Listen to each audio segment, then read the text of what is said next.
I've rewritten the constructor so that it contains a couple of more attributes to give us more information about how to evaluate these hands.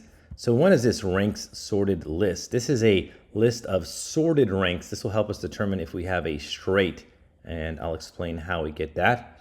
And the other is called count ranks, which is a dictionary that maps the count to a list of the ranks using this method.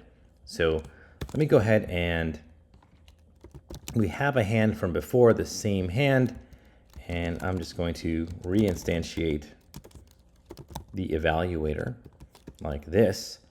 And so we already talked about all of these above here. Let me show you ranks sorted.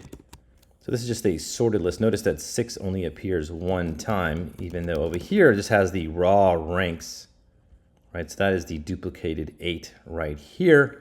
This will help us determine if we have a straight or not. The way this is gotten is with self.ranksCount. So let me show you that ranks count.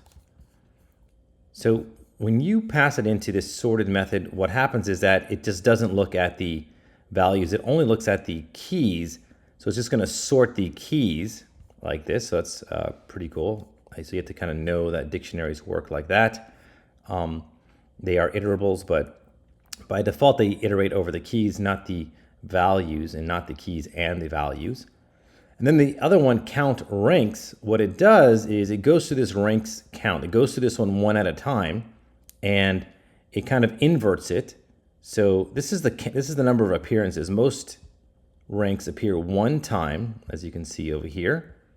So let me go ahead and print out the result count rank. So these are all the ones that appear one time. This one appears 2 times. None of them appear 3 or 4 times.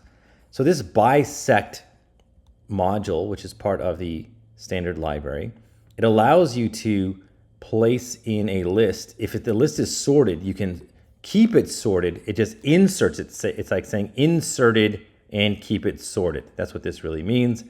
So it's like, all right, in this list, all right, D count, right? So whether it is this one, this one, this one, or this one, place that rank in there.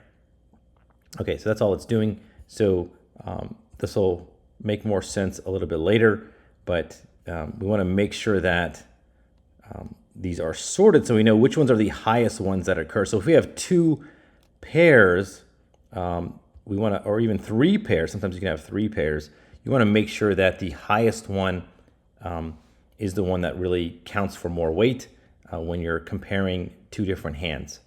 You can even have 2 3-of-a-kinds. You need to make sure that they are sorted. So that's what this does. It also helps keep the high card sorted as well. So if we just have a high card, we know that the highest one will be over here on the right-hand side.